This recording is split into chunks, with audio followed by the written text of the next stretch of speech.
Have you ever felt stuck making YouTube videos like your hours of work are for nothing? Does it seem like you're not getting any traction with your videos and it seems like your views are stuck? Well, in today's video, I'm going to explain the state of YouTube for small creators. And of course, answer the ultimate question. Is it still possible to make it on YouTube as a small creator? We have 5 different points I want to go over in today's video to answer just that. So the first one I want to go over is the landscape of YouTube in 2026. What's happening on YouTube for small creators right now? If you've been on YouTube for a long time like me, I'm sure you've noticed the homepage in general is kind of not really recommending long form videos as much as they used to. There's of course many reasons for this, but I sum it up in 2 main reasons. So the first one is going to be YouTube is prioritizing short form content. With the rise of TikTok and Instagram throughout the years in vertical form content or shorts, YouTube is of course needing to compete because they are a company after all. So not to get left in the dust by their competitors, they're going to of course prioritize short form content getting recommended to bump their numbers overall to show their investors they're not getting outdone by the competition in short form content. And the second one I'm going to call viewer experience. YouTube is obsessed with viewer optimization. Their ultimate goal is a world where you open the YouTube app and the video recommended to you is so optimized that you don't even question watching another one because it's perfect for you. The targeting system on YouTube is so powerful. Even the timing of the day I've noticed recently is targeted. When I wake up in the morning, I get a different video recommended to me than versus at lunchtime when I take a break to eat, also at dinner time as well. YouTube is not messing around with this. Remember this, the #1 goal for YouTube is to keep a viewer on their platform as long as they possibly can, and of course make them as satisfied as possible. This of course all translates into revenue because the longer you're going to want to stay on the YouTube platform and the more satisfied you are, the more videos you're going to watch and therefore give them more revenue. But of course, we can't fault them for this. They are a company and need to make money, and the advertisers on YouTube are a big way they make money. But of course, it does not make the competition for you as a small channel any easier. In fact, actually competition on YouTube is at an all-time high.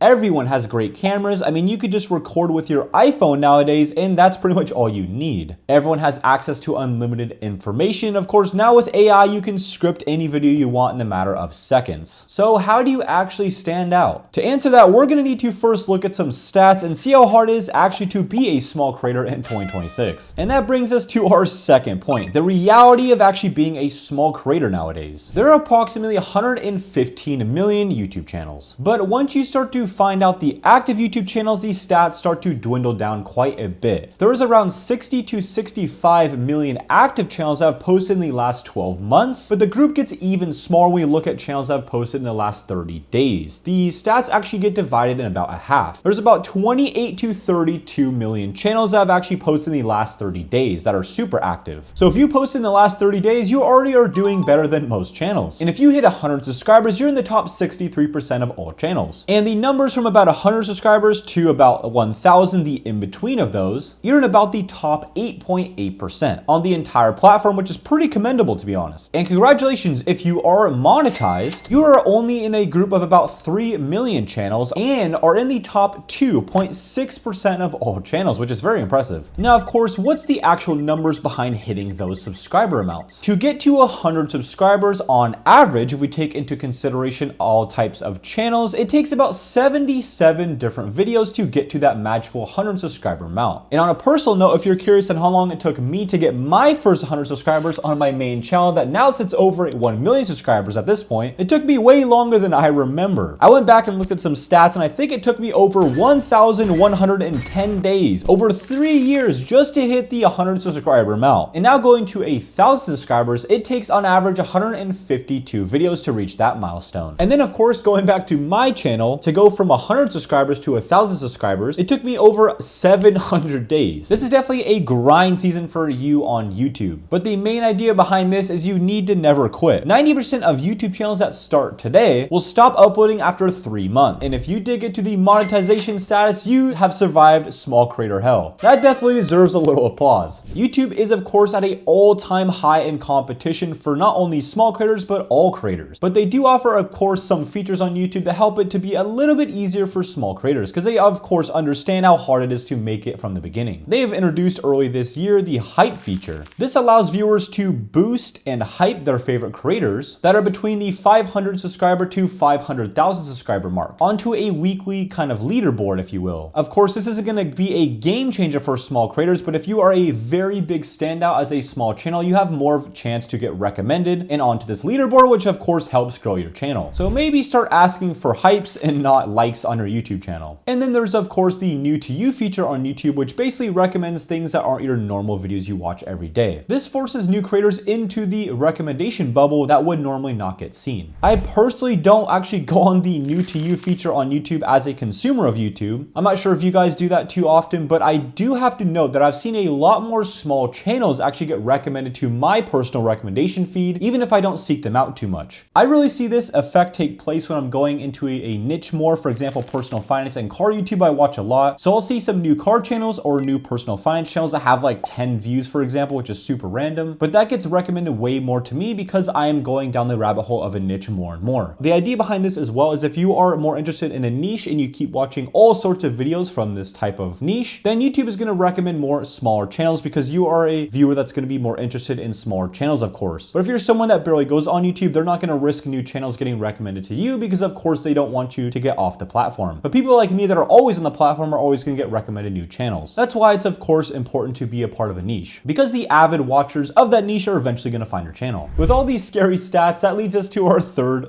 point in the video. Is it still possible to make it as a small creator this year? So here's the reality. The top 3% of channels on YouTube get about 90% of the views. But why does YouTube recommend the top 3% channels way more than these smaller channels? Because the top channels are very safe bets for YouTube. Think of YouTube like an NFL or football coach. Why would the coach start a new and inexperienced player? That's right, they probably wouldn't. And you're that new player. You need time to develop your skills and abilities on YouTube before the coach or the algorithm actually recommends you or puts you in the game. To iterate my point even more, why does a channel with 1 million subscribers, even if they post a really bad video, still get a decent amount of views, rather than a small channel that posts really good videos not get as many views, even if they are the same quality of video? Well, because YouTube has a lot more data on that 1 million subscriber channel. They know that even a bad or underperforming potentially video from a big creator that has a lot of data on them is a safer bet than taking a gamble on a new channel that maybe doesn't have as much data on them. Even if you get a 9 or 10 out of 10 on a huge channel, the video is still going to produce YouTube tens of thousands of views. But on a small channel, even if it's a 1 out of 10, you might still even get a couple hundred views. YouTube is just still trying to play it safe and recommend their proven channels over their newer channels. This is of course a business move on their end, not to fluctuate numbers like crazy. Just like I said before, someone that watches YouTube all the time like me is going to get recommended smaller channels because it's less risky for me to jump off the platform as I watch so many videos. So it's less risky on YouTube's end to recommend me small channels because I'm not just going to leave the YouTube platform. But if they recommend small channels to new users, that could be risky on their end and people just could leave the platform and not come back. It's go against all odds and keep making videos. Unfortunately, being a small channel on YouTube, you are a risk to new viewers. YouTube doesn't know if you're going to bore the viewer and make them leave the app. So of course, to earn the trust of the algorithm, the odds are against you and it's definitely going to keep getting harder. But of course, something to keep in the back of your mind is the best day to start YouTube was yesterday and the second best day to start YouTube is today. It's always going to get more challenging. There's always going to be more roadblocks, but the most important thing is to start YouTube as soon as you can, to start learning as quick as possible and keep on learning. This is of course all fun and games to say a whole bunch of numbers and thoughts about YouTube, but I want to give you guys a challenge in today's video. My job here is to actually help people grow their channel, not just tell them a whole bunch of random information. So let's get started with a 5-step tactical plan to help your channel grow. I think a big pivot point on YouTube where you actually start to grow a lot more is when you hit that first 1,000 subscribers and actually get monetized. So here's the game plan for that. As we heard before, it takes on average 152 videos to reach that magic milestone of 1,000 subscribers. But I don't want you to be average. I want you guys to be above average. So I'm gonna be a little bit more optimistic for you guys. Let's set that goal to 100 videos to reach your first 1,000 subscribers. Step 1, this is gonna be from your first video all the way to your 25th video. I'm gonna call this phase the consistency phase. Your goal is not views, it's actually getting into a rhythm. Treat this like a sport, if you will. If you only practice your sport when you feel good or you want to, you're probably never gonna get good. Use these first 25 videos to show up every time, even if you don't know what to make the video about, even if you don't think the video is good, or even if you just don't feel like making a YouTube video. Just make sure to get your first 25 videos out how to get into that rhythm of posting consistently. Step 2, I want you to develop your skills from your 26th video all the way to your 75th video. Again, don't worry about subscribers or views at this point at all, just worry about developing your skills. For example, improve your scripting, your ideation, your editing, and your thumbnails. Don't be perfect, just try to be above average in your niche. Getting better and better at these core skills on YouTube is only going to help you out in the long run. And during this process, I want you to find your strong point. For example, if you're a really good storyteller or a really good editor, I want you actually to double down and lean further into that. Of course, don't let your other skills fall behind. Those always have to be above average to stand out, but if you're really good at one of those skills, make sure to lean into that and give a little bit more thought towards that process when you're making the video. That will help you be even more able to stand out. Step number 3 is going to be to identify your unique edge. Hopefully at video 76, you developed your skills enough to be above average in all these different categories. But from your 76th video all the way to your 100th video, I want you to focus on this. What puts you in your own little box on YouTube? Do you have the most unique information in your niche? Do you have the best, funniest personality in your niche? Or do you have the best ideation? All of these things are just some examples. For an example, on my main channel, I was able to stand out by, of course, identifying trends on other niches on YouTube and actually translating them into my niche to find the best video. And hopefully this all resulted into you being a better YouTuber and getting your first 1,000 subscribers. These next 2 points are very important, but are a little bit more advanced. You're probably going to need to do this once you've reached well above the 1,000 subscriber mark, but it's important to get ahead of things. The step 4 is going to be doubling down. So of course, if you find something that uniquely works for your channel, for mine, it was the airsoft unboxings, you're going to need to double down on that concept. You're going to want it to be harder for people to replicate your videos, and you want to keep making yourself distance away from the competition and make it more and more unique for the viewer, an overall result to them always watching your channel versus some other people in your niche. This could be more time spent on ideation, or of course just better production, or it could just be simply your personality is just very unique. But you're going to want to know your strong suit in your niche and just double down. It's very important. And step 5 is going to be a very advanced one as well, but this is very important to understand, is basically learning to pivot. Say you've got a concept that's working or have identified a strong suit that's making you get more views than your competitors on YouTube. That's great and all, but of course YouTube always changes. I've noticed YouTube changes quite a bit every 6 months in my experience. You're going to be always needing to study YouTube and learning what the changes that are happening that uniquely affect your channel and your business as well. You're going to always be wanting to provide new ideas for your audience and expanding your brand. This will allow you not to be left in the dust and of course get new and new viewers all the time. It's very important for YouTube to see new viewers go to your channel to overall give YouTube information that your channel is still growing and it's good to promote. The last thing you want to do is burn out your audience and make them watch someone else. If you keep repeating step 4 and 5, that'll lead you in a great place on YouTube. Always innovating, but yet doubling down on what's going to work. But of course, always test new concepts so that once the old concepts get stale, your viewers have something new to watch. This will provide a healthy channel and one that was going to last a long time. Hopefully those 5 steps help and give you an idea or some kind of benchmark to improve your channel. The final and 5th step in today's video, I'm going to call the secret of delayed gratification. Imagine you are heating up an ice cube. You go from 25 degrees all the way up to 31 degrees and nothing really happens. You feel like you're just wasting your energy at this point. But right at 32 degrees, it actually melts. The work you put into melting the ice cube from that 26 degrees all the way up to 31 degrees was not a waste of time. It was being stored. Your first 50 to 100 videos are just going to be raising the temperature. And here's one more example I'll give you guys, and let's talk about some sports. You want to be a starter on your soccer team, but your coach just won't put you in. You go to all the practices and develop your skills over time. And you go to your first 10, 20, or 30 games, but your coach still doesn't put you in. But on your 34th game, your coach finally tries to take a chance on you and put you in the soccer game, only to realize that you had the skills all along, and now he respects your skills and wants to put you in every soccer game. Even if you're making pretty good videos, YouTube is not going to take the chance to just recommend or put you in the game, if that makes sense. This is just like YouTube. YouTube takes a long time to find lots of data on you to make sure that you're ready to actually go in the game and get recommended to new viewers. So don't think when you're developing your skills, for example on editing and thumbnails, that it's a waste of time. And some good news behind this is once you get a video that actually has some skyrocketing views, that will lead to other videos on your channel finally getting seen. So even if you put all this time and hours and hard work into a video and it gets no views, that doesn't mean that video won't get views forever. Eventually, when your channel starts to grow, those old videos, of course, that you're putting all of that time and effort into start to get some views as well. So it's really important to practice delayed gratification. You will make it on YouTube, you just have to give it some time. This concept is definitely easier said than done. Your brain definitely needs some dopamine and some rewards for your hard work. But at this stage, let's rewire what it means to have a reward on YouTube. Instead of thinking your reward is views or subscribers, let's think about just achieving new goals and checking stuff off a list. For example, your first video, you want to fix your audio problems. So instead of your video not getting any views and not having a reward, your reward will be able to check off the list of getting better audio issues. And video 2, maybe you learn a new editing trick, then you should reward yourself for that. That's a success. It doesn't matter about getting more and more views every video, just increasing your skills every single time. So rewire your brain to get dopamine from getting a new skill rather than just getting more views. This might be a little hardcore, but I want to leave you guys one last little tip. You can write yourself, for example, something called the 100-day contract. Just get out a little piece of paper or post-it note and write this down. I, Cameron, agree to post 100 videos before I'm allowed to care about views or subscribers. This way, you're not going to go into your YouTube Studio app and care so much about the subscribers and views you get per video. Treat these first 100 videos like a university, for example. You, of course, don't expect to get paid your full-time salary once you're a freshman in college. You expect to get paid after you graduate. So if you only go for views, you're going to get burnt out. But if you go for skills, YouTube is going to eventually see you as unignorable. And eventually, YouTube will have no other option but to recommend your channel. Once you get all your skills and everything in order and doing above average in all those categories. I know this phase seems impossible on YouTube, but I know you guys can do it. It took me about 5 years to reach my first 1,000 subscribers on YouTube. And look at me now. Now I'm sitting above 1 million subscribers. So you guys could definitely do it too. Trust me, if I could do it, you guys could do it. And if you have any questions, make sure to leave it down in the comments below. And if you want to watch another video recommended just for you that I created, here's one right there. If you like this video, I know you're going to like that one too. If you want to help me reach the 1,000 subscriber milestone on this channel and get monetized, make sure to subscribe. I'll see you guys in the next one.